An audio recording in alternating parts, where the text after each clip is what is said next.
Kerajaan Sarawak komited merealisasikan pembinaan semua jambatan dalam negeri di laluan pesisir yang dijangka siap pada tahun 2025.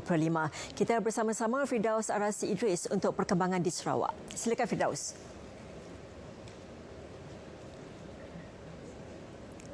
Terima kasih Nolela. Assalamualaikum dan salam hormat. Kerajaan Sarawak komited membina semua jambatan dalam negeri di laluan pesisir dan dijangka siap pada tahun 2025.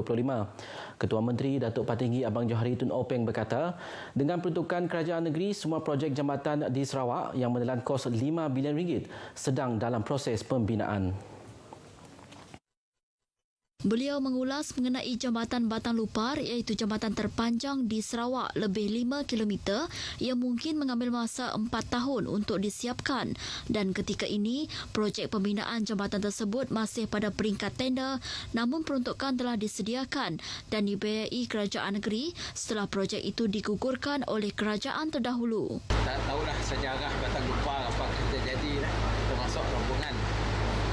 Jadi saya teruskan usaha ini dan kita sekarang ini telah meluluskan semua jambatan ini. Sekarang ini yang tinggal hanyalah Batang Lupar, pecah tanah. Tapi peruntukannya sudah ada. Jelasnya lagi dengan siapnya kesemua jambatan itu nanti, perkhidmatan feri yang digunakan untuk menyeberangi sungai akan diberhentikan dan bebas tol. Beliau menyatakan demikian dalam sidang media selepas majlis pecah tanah projek rakyat Sports Community Hall with Innovative Hub di bekas tapak kuari Ang Cheng Ho, Jalan Datuk Stephen Yong, Batu Kawah, Kuching. Pada majlis yang sama, Datuk Patinggi Abang Johari Tun Openg yakin kawasan Batu Kawah membangun dengan pesat selepas ia menjadi sebahagian daripada projek transit aliran autonomi ART. Jelasnya pelan pembinaan jajaran yang menghubungkan Kuching, Batu Kawah, Bau, Lundu, Sematan akan dilaksanakan pada fasa kedua tahun 2025 hingga 2030. Menurut Datuk Patinggi Abang Johari, pelan pembinaan jajaran itu akan dibina selepas fasa pertama ART yang melibatkan laluan Kuching Samarahan siap dibina. Beyond 2025, kita ada fasa pertama ART fasa pertama di bawah Sarawak Metro. Dan fasa kedua, dia akan extend hingga ke Batu Kawah, ke Bau, terus ke Lundu, Sematan. That is our next plan for ART, the second phase. After the completion of first phase, 2025 and 25 towards 2030, we will develop this ART passing through Batu Kawah. Because Dr. Sim minta ART. Menurut beliau lagi, usaha memasukkan kawasan Batu Kawah dalam pelan jajaran itu adalah bagi mempercepatkan pembangunan dan menyediakan pengurusan trafik yang lebih sistematik di kawasan itu.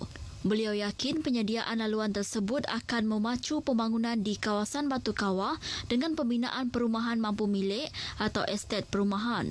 Beliau berucap pada majlis pecah tanah projek rakyat Sports Community Hall with Innovative Hub di bekas tapak kuari Ang Cheng Ho, Jalan Datuk Stephen Yong, Batu Kawah, Kuching.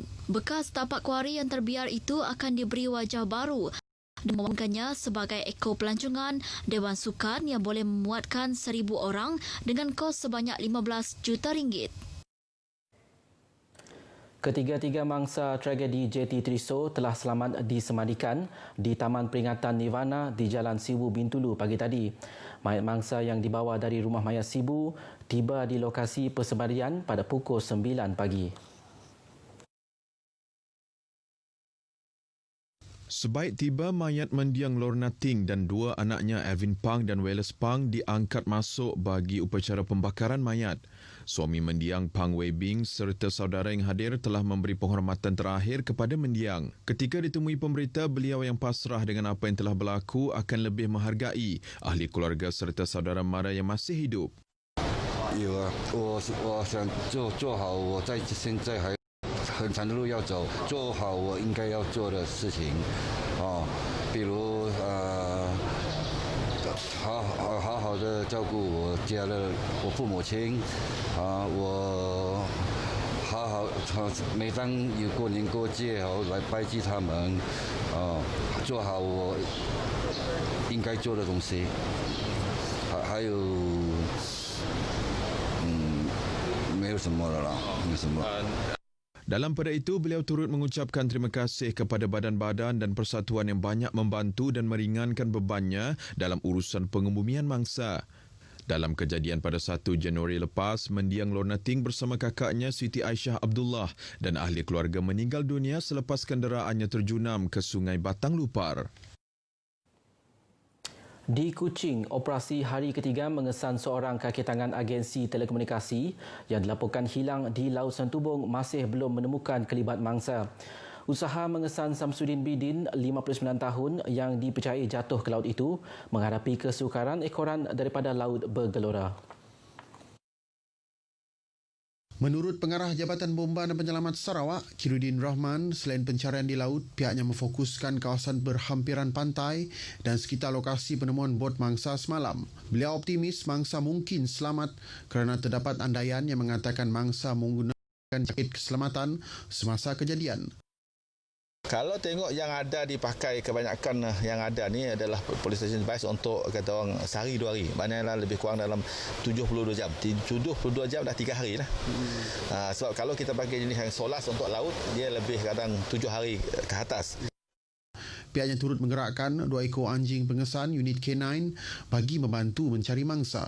Ditemui RTM di Santubong, Khairuddin turut mengarahkan koordinasi pencarian supaya bertumpu di 4 km persegi meliputi muara Sungai Santubong, pantai dan udara.